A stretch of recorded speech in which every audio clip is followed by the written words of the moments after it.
Hi, I'm back. My name is Reverend Cynthia Ambrose, and I wanted to share a little bit more information with you about the workshop that I'll be doing in July and kind of give you something to begin to work with so that we can dive into the work more easily come July 2nd. So yesterday I was sharing with you that as we start to come into the body, the mind begins to slow down. And first of all, we come from spirit. We are spirit coming into physical form. And there's so much more to us than this physical body. We are much bigger than this. The goal and the objective is to be spirit fully embodied.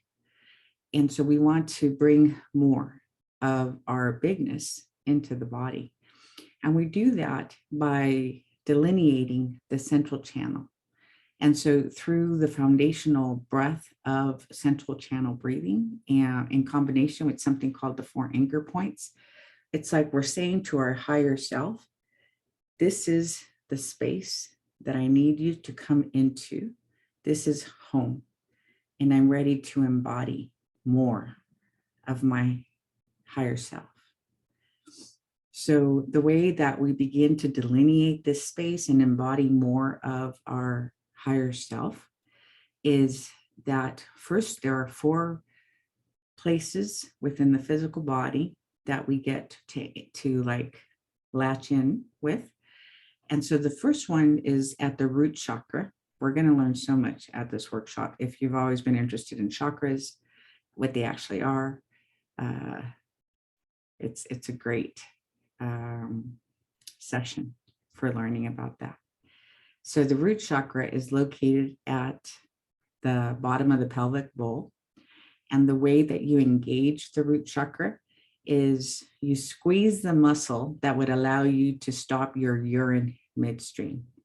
And so that is referred to as mula bandha. And the second that you squeeze that muscle, it's like you're tethering the soul at the base at chakra 1. And so then it's locked in right there. The second chakra that gets engaged is the heart. So the way to anchor the soul at the heart chakra is by simply pushing your shoulder blades back. That automatically opens up the heart and it tethers the soul at chakra 4. The third anchor point is the throat. And the way to engage chakra 5 is to simply squeeze your neck back, aligning it, right, the back of your neck with your spine. So it's natural, it's normal here. And then by bringing it back, you're activating chakra 5 and you're tethering the soul at that location. And the fourth anchor point is at the third eye, the very center of the forehead. And the way to engage it is to close your eyes and then look up at the center of your forehead until you feel slight pressure behind the eyes. So I'm squeezing the root chakra, mula bandha.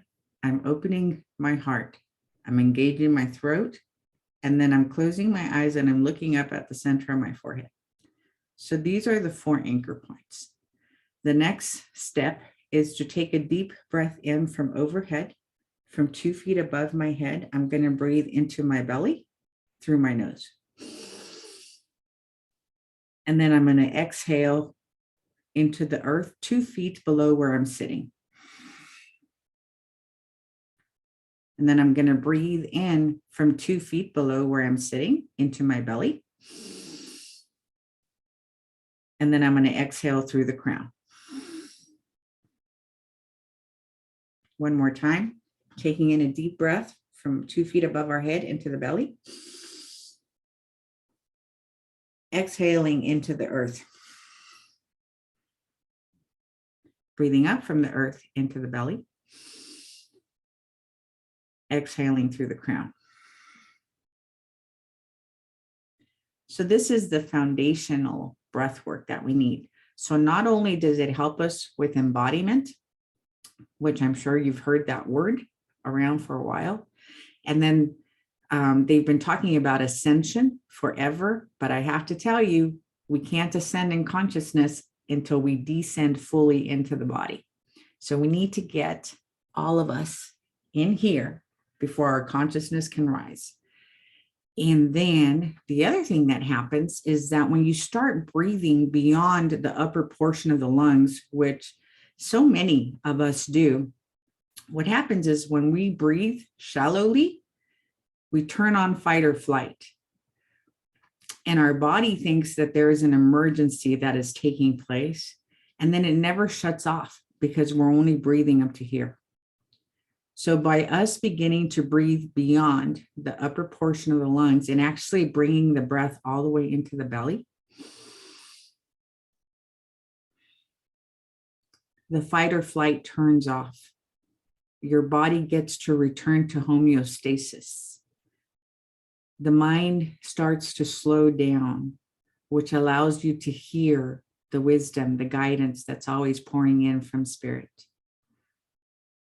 The solar plexus, chakra 2, our wisdom, is able to sense the impulses of the divine guidance that's coming in all the time from spirit, from the unity consciousness field. This body was created to serve as a translator for high frequency information. So all that information gets to pour in, it lands on the body. And then there are all of these little antennas within the solar plexus and the sacral. They pick up on the information. It gets translated through your wisdom center, and then it sends the information up to the mind so that you know, should I take this opportunity? No, that one is the one for me. And the invitation is for us to begin to use the body, the mind, and the breath, which is our spirit, to live from a place of our creativity, our love, constant centeredness and groundedness. So I would love for you to start working with the central channel breath, start practicing with it. I know at first it feels like a lot to do, right? The 4 anchor points and then the central channel breathing. Don't worry about getting it wrong. To whatever degree you can do it, it's going to help to bring more of the eternal you into the body. And that's really what we want. So I look forward to talking to you on July 2nd, if you can join us for the workshop. Have a beautiful, blessed weekend, everyone. Peace and blessings.